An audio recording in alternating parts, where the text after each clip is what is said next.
Good evening, ladies and gentlemen, and welcome to tonight's action for Overwatch, rather, the VS Gaming Playoffs. I'm joined tonight for the first time by Cybernox. Cybernox, how are you doing? Hey, Ultrazum, how you doing? Yeah, this is my first cast here, and I'm pretty excited to see what these two teams bring forward for us. At the moment, they are actually into the game and busy already setting up. Just a quick introduction into the maps, if you can let us know which maps is going to be played, Ultrasub.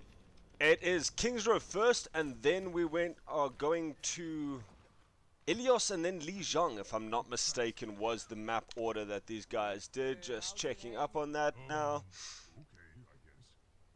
Kings Row, Ilios, Lijiang. I was correct. So, guys, I hope you're with us for tonight.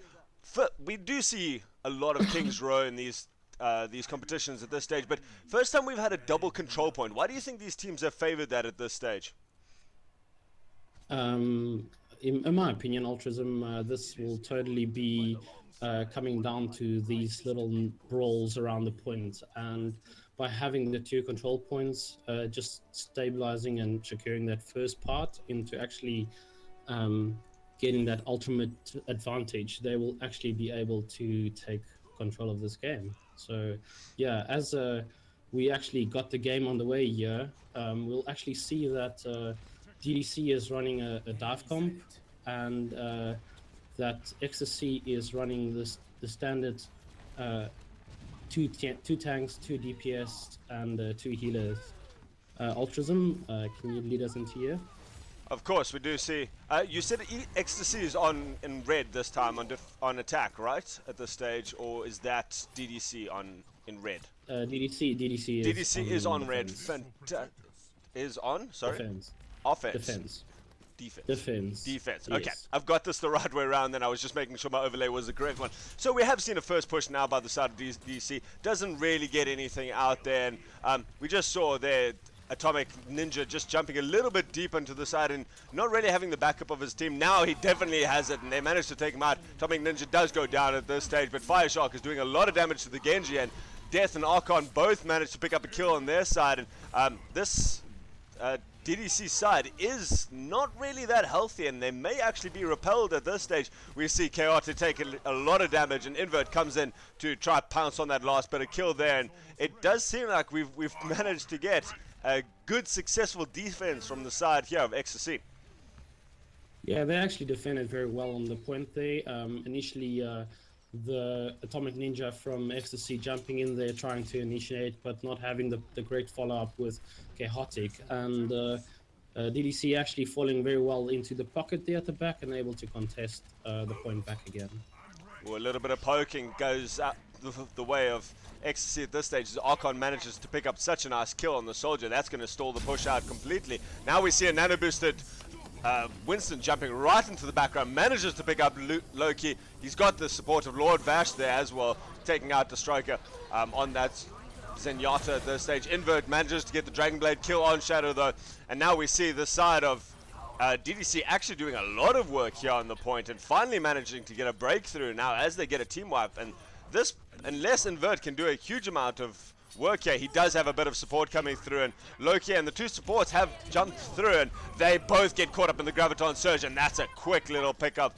Archon tries desperately to get on the point, but there's only so long a Tracer can try and do it on her own. He does have the support of Fireshark at this stage, my apologies, but that does seem to be a bit of a last minute cap. Are they going to be able to hold it at this stage? They do have another Dragon Blade up now, and it is going to be the turnover at this stage. Yeah, they were able to actually cap this point finally, expending a little bit too much of the ultimates. But great stall there in the beginning by Invert and then by Archon with the Tracer. We'll actually be seeing DDC setting up now into the streets phase by the bookstore and seeing if xTc can cap on this little push and trickle they initiated by killing Death a little bit late. That's always so good to do that at that stage. And now we see this dive comp actually splitting up a little bit, but Death manages to do a lot of work in the background, keeps the support safe while the rest of his team jumps forward. And now we see the Monkey diving very deep. Fireshark just overextending a little bit, but pops his bubble down, gets back, and only losing Invert in that fight. So xTc doing a really nice job here. Sorry, DDC. Yeah, the DDC defense yes. set up here by DDC is nicely set up.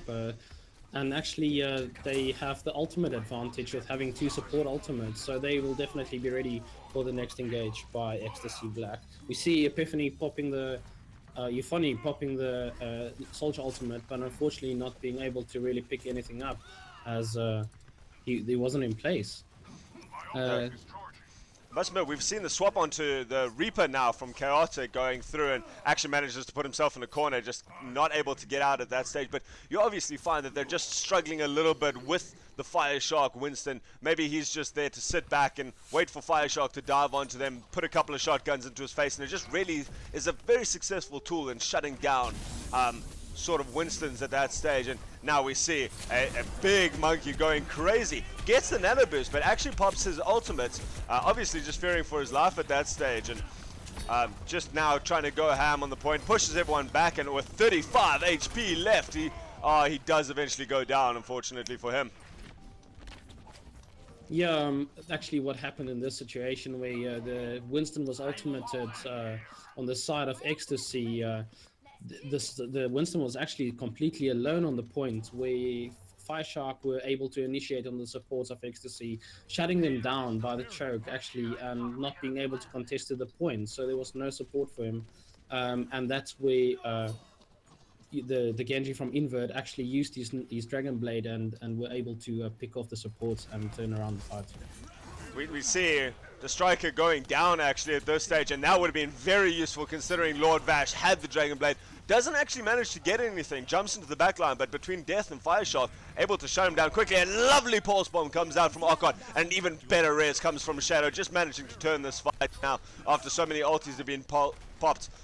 Now we see Invert just going crazy in the back lines here, dashes through, and it's just the poor little Atomic Ninja alone here. But no, we do have a Reaper on the side, but he's going down very quickly as well, and just this Genji is not being shut down at all. Still has the Dragon Blade in pocket and hasn't been off fire now in maybe a good minute.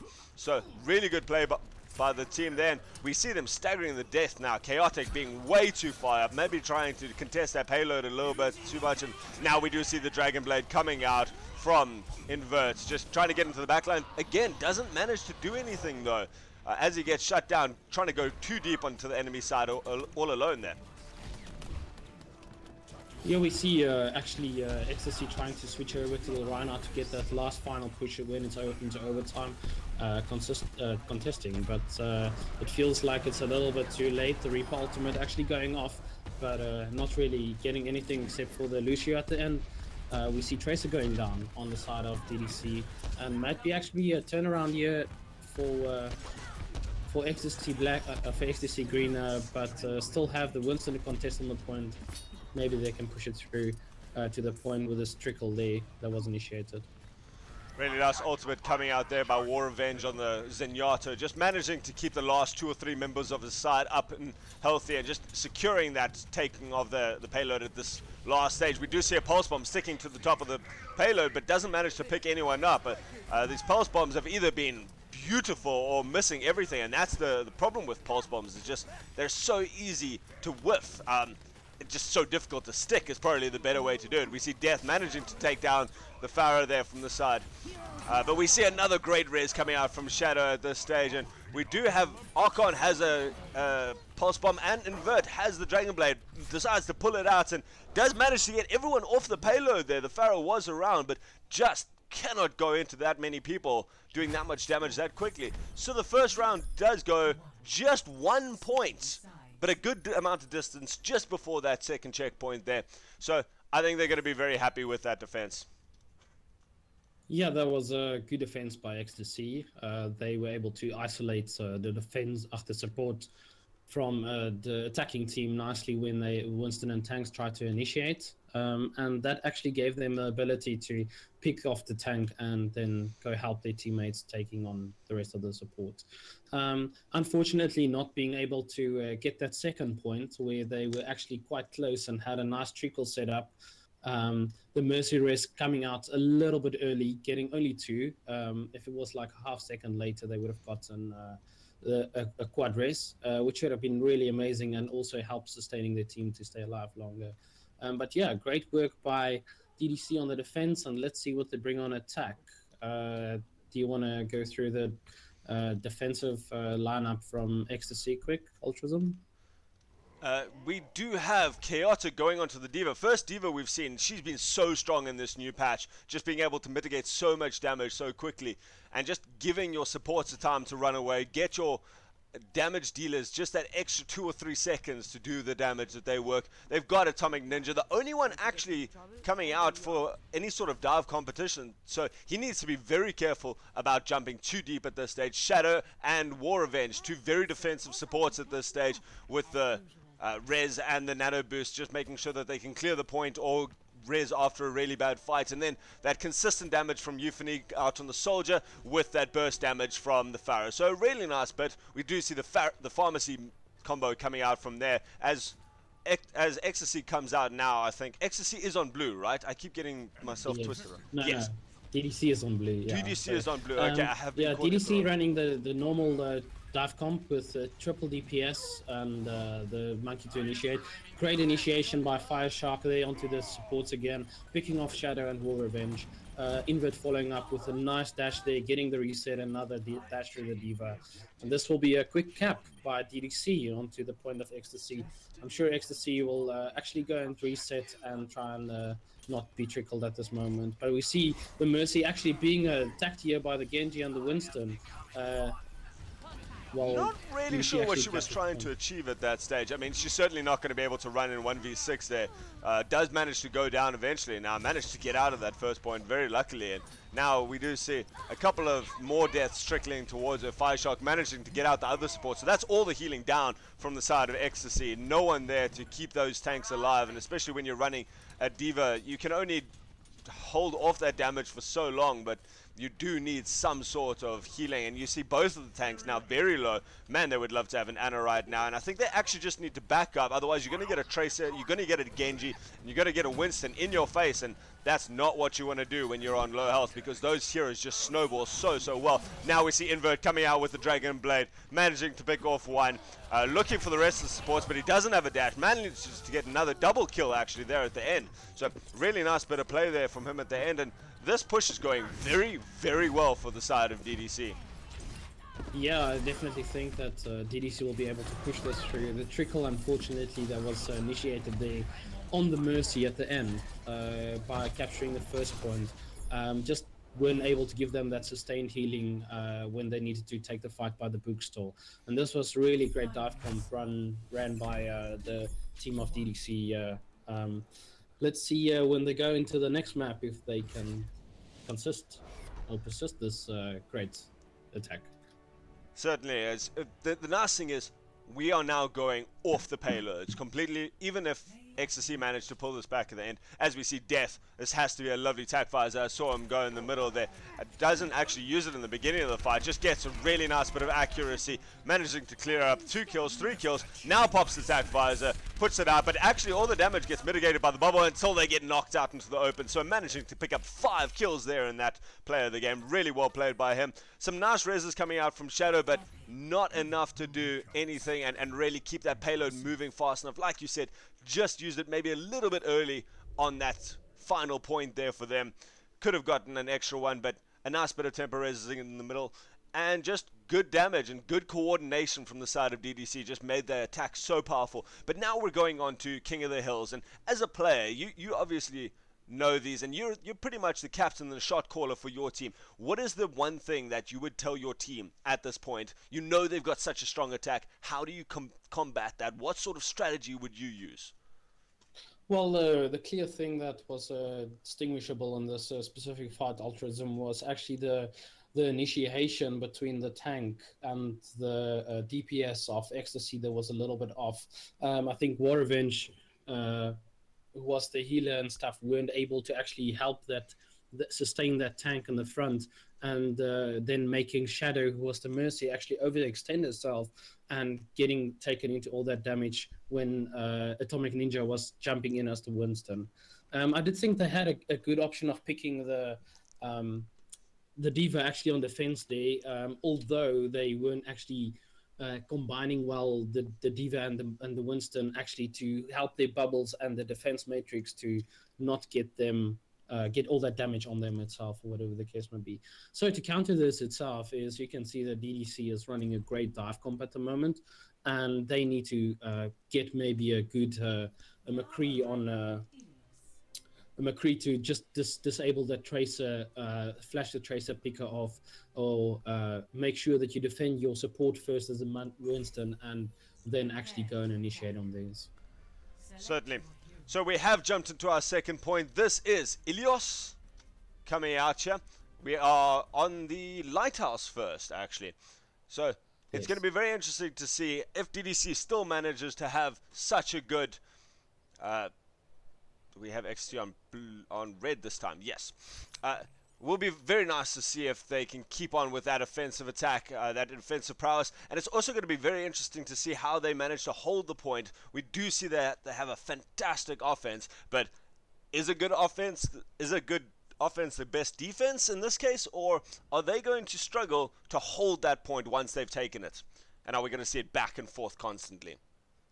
Yeah, as for the team comps quickly, DDC running that dive comp again with the triple DPS and the healers on the red team, and then you'll see xTc running the 2 tanks and 2 DPS with 2 healers. I think that for the likes of this meta at the moment, you'll find that the better dive comp unfortunately is able to capitalize on the points and stuff, and with xTc actually setting up nicely here onto the side, DDC moving to the point, but the D.Va actually being able to contest them there. Let's see if xTc can follow up nicely. So much havoc going at this stage, but it does seem like we've had a couple of picks. Really nice. DDC managing to take this point very early, and there's everyone. War Revenge, the first one to respawn, but no one's back on the point at this stage, and a very nice clean first fight, only losing, what, 2 of them in that first fight? Yeah, the only player actually that I think died was the Zenyatta, if I'm not mistaken. Oh wow, even better. The striker, yeah, that was the only person going down. So we'll please actually need to see that the ultimate is almost coming up here for Archon and on DDC side, and Ultrazim, if you can please just swap around the overlays. I think it might have changed after this game. So we actually see here that DDC initiating with a great fight again onto xTc, and taking the quick fight again. We need xTc Black actually now to just regroup properly and don't trickle in as they kind of trickled at the moment. DDC setting up with 4 ultimates at the moment, having a good ultimate advantage. On the side of xTc, we actually see the Soldier and the Ana almost being ready for combining that nano boosted visor, and let's hope they can actually coordinate it well and actually get the cap off. And now we're seeing the strength of why it's so important to win that first fight on these King of the Hill maps, is because you have such an ultimate advantage. You managed to see there DDC with a 4-5 man ultimate advantage. I mean, Euphony was the only one with an ultimate, sorry, from xTc, and you just see so much havoc going there. Shadow actually manages to get it such a lovely res in the front there, but it doesn't seem to be enough to get this point for them. Now we see the Transcendence coming out and just expend 1, expend 2 ultimates, and just manage to hold that point so well now. Archon's actually swapped onto the Reaper. First time we've seen that from DDC, if I'm not mistaken, and that is the point for DDC. They managed a great first fight and just managed to hold it from there. Didn't even need the last 2 or 3 ultimates from them. Yeah, that was great work actually by DDC, taking the first fight, so waiting for that initiation by shifting to the point, and then after that actually just controlling the choke points, forcing the trickle as quick as they can. Great rest by the Mercy, and I think when they actually pull off that rest, they actually should have initiated with the Soldier ultimate that just got rest to give them that advantage over DDC and take the point. Let's see if they can swap around this time into more attacking comp and picking off the supports. As we saw in the first fight, just DestruCtion actually being the only one being killed, having the Lucios being alive so long. We reached over here into the well map here, and Ultrasom, if you can take us into the first fight here. We see a little bit of a swipe up here now. Not the full dive comp coming out from DDC, but still keeping that Genji and that Tracer, the Genji and the Winston going very, very well here. Just going for a little bit more burst damage here. Fireshock does manage to pick up one. Death manages to get a lovely rocket. Hits the second on the Soldier. And there's 4 down for the side of xTc. That's probably the first fight done again. D.Va does lose her mech, and if they manage to stagger her as well, we see Archon pushing forward a little bit at this stage, and does manage to finally pick up Atomic Ninja, and now they just retreat back, and this is going to be a massive trickle if they do not just regroup at this stage from xTc. And we do see Invert going very far forward, but managing to get away with it at this stage, just knowing the exact limits of his hero. And now there's no space for xTc to do any sort of work as Archon just hunts around the side for Lord Vash, just getting himself up onto the bridge and doing a huge amount of work in the back lines here, just surpassing all the tanks at this stage. Shadow's the next victim to fall as dashes away, but the rocket to the back just managed to take her out. And between Death and Archon at this stage, that damage is coming through consistently and in such good positions, while Invert just keeps him busy constantly. Atomic Ninja trying to contest the point now, but is completely alone, and that defense matrix won't hold you forever. Yeah, we actually realized Invert taking the whole attention of all the people at the back here, and it's quite very clever by him. We actually were able to identify that the team of xTc don't have any hard counter for the Genji. They don't have a Winston or anybody to counter him, and he has that extra maneuverability and sustainability to just get away when he feels in trouble. Yeah, you need someone to be able to chase a Genji, because a Genji, if you don't, they've got Chaotic now on that Tracer, got that Pulse Bomb up, but he needs to make sure he lands a good one. We've got Shadow and Lord Vash going deep into the back lines there. We do see the Transcendence coming out as that pretty much shuts down. We did see DDC losing 2 members there. Now we see the barrage coming out, only getting 1 at this stage though, and does get taken out. Now we see the Shadow res just to actually pick up Lord Vash on his own, but they feel that they've got enough on this point, and they did manage to turn it on their favor. So it's now DDC's turn to attack, but with 94% already on the clock, they only need 1 fight. So this has to be a meticulous textbook hold by xTc to get this reverse sweep all the way from 94%. So the initiation here by DDC now at the moment onto the team of xTc here, but it feels a little bit unorchestrated, not showing where they need to focus, and xTc actually holding this very well. The Pharaoh Mercy combo setting up well, Genji popping his ultimate and actually trying to get the Mercy, but he's not able to, completely wasting that Genji ultimate, and being picked up by the Soldier at the end. I think this is actually a nice bit of play here by xTc, actually just having that little bit of extra control and taking the fight here.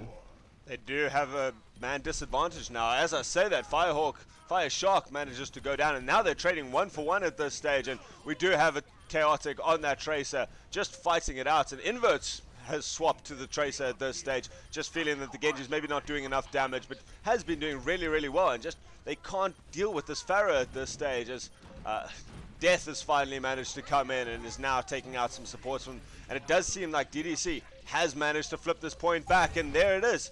With 94%, they need to get someone on the board, does xTc. Shadow does have a res, so you just have to throw some sort of body, and they can't get there on time. So that's 2 map advantage for the DDC side, with an entire game advantage, entire round advantage. So this is going to have to be a lot of work from the side of xTc to try and get it back. Yeah, we actually saw that xTc actually showing some little bit of cohesion and synergy, and actually being able to take the point here from DDC, showing us that if they just stick around well and wait for those initiations on DDC and try and counter it, and then actually initiate on them, that they will be able to take the fights. Sadly, not having enough to finish that last push, but we'll see how it goes here onto this last map. I think that it might actually be a game for xTc this time. It'll be very interesting to see. The one thing that DDC has been doing consistently well is getting a lot out of their ultimates. Besides that one Dragon Blade that just didn't really get anything while looking for the Mercy at that stage. But besides that, they've been getting 2-3 kills or a really nice bit of Transcendence to just counterplay completely. Now we see DDC taking 2 great kills at the beginning of this map. There's 3, there's 4. So xTc again just not managing to pull it off in these first fights, and it gives such an advantage on that building percentage wise for the side of DDC, and they know exactly how to exploit that. They always push forward a little bit. Invert is always there just to make a little bit of annoyance, and actually has his ultimate up already, that pulse bomb ready to fly, and that could stagger if he gets it onto a good target. There he's creeping around the side just looking for a pick. The whole of xTc's side is going there, manages to stick it to the back of the Winston, but not enough damage to follow it up, but manages to pick up the mech there. Really nice bit of play from him. So D.Va's effectively out of this first fight. Yeah, they actually were able to get a few nice picks there in the beginning, and just keep on pushing this trickle at the moment now. But what I think turned around this whole part of the initiation for the first fight of DDC was Archon switching onto the McCree, or starting off with the McCree and picking off that Mercy Pharaoh combo, actually null and voiding it for xTc, and now they have to switch over to the Reaper. DDC having the ultimate advantage now, just picking off all the time the trickle here. I think xTc just need to stay in base a bit and get the respawn all together, group up, and try and get to the point.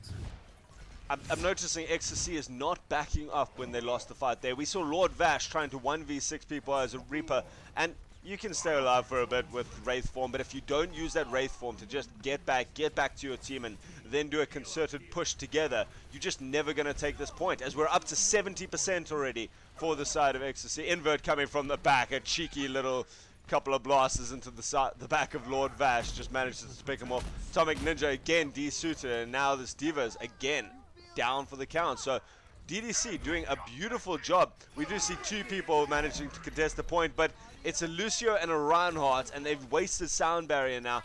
And with 10% to go, you might have thought that they would have wanted to just get back, get themselves together as a team, and get that, 6-man sound barrier. And now we just see DDC again getting a lot of work. Atomic Ninja does manage to pick off Fire Shark, but there are only 3 people left on the point.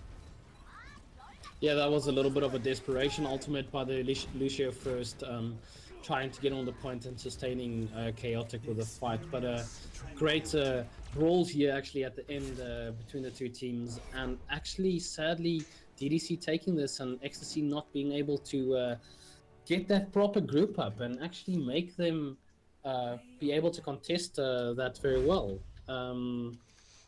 It's actually some great play here by DDC as well, just forcing that trickles the entire time, taking the exploits when needed, and making sure they're not getting the resets. That's something that you have to do when you're a high-level team. It's all very well and good saying the other team needs to back up and stagger and just group up as a team, but that happens naturally when there's a big team wipe. If you get a good graviton into barrage or something like that, all 6 players die and respawn at the same time. But DDC doing a really good job there to, leave the D.Va for last, or leave that Reaper for last, and just making sure to track him down, kill him, and stagger that death by, again, another 10-15 seconds. And I think that pressure just came through, and we saw it from xTc, where they were trying to just hold 1 extra person on the point, just trying to leave it for the last couple of seconds and fight it out and try and get a pick, instead of getting together and grouping up and just trying to escape at that stage. So really well played by DDC, really good coordination and really good discipline, so that when they did actually lose the fight there, they went back, got it together, used the ultimates that they needed for the fight, and took the point back straight into their favor. So a really dominating game from DDC Dominion. Yeah, this was a very great play by DDC, showing the difference between a Premier Division team and sadly a First Div team. It would be great actually to see if they can sustain this throughout the playoffs, and let's hope that xTc can actually resolve this problem of this trickling and actually come back and to fight for that top 3 spot in the DGL playoffs to make it to the championships. It'll be very nice to see these two teams going forward. This is very early in the season, so we don't have a distinct leader at this stage, so it is still anyone's game. xTc can shake this off, come back and play again in the next round. If you guys want to check out, I know Scopes and Flaz are also streaming. They're going to be streaming from now until about 10 o'clock tonight, so definitely head over to their stream. I'm going to try to host them now on Twitch if you guys are watching on Twitch, but definitely try and check out the rest of these matches. Until the next match though, guys, I'm sure I'm going to be able to bring you 1 or 2 more games throughout these playoffs, so keep an eye. If you want to keep up to date on what's going on, get onto that Discord channel for the VS Gaming. Get onto Facebook and follow me there. I post all the updates about the upcoming matches. But thanks very much. And Sabinox, thank you so much for joining me tonight. It has been an absolute pleasure casting with you. Fantastic debut to this game. And I'm sure, do you have any parting words for our fans? Yeah, everybody, thank you for joining in and watching this great actually bit of play as we get into the final phases of this year's Overwatch. And it is actually great for me as coming from a team within this competition and being able to assist some of the casters here and doing some additional casting. It's really great to deliver some insight into this. Thanks everyone again for watching, and join in for more of the games coming up soon. Cool guys, see you soon. Cheers. Bye. Cheers.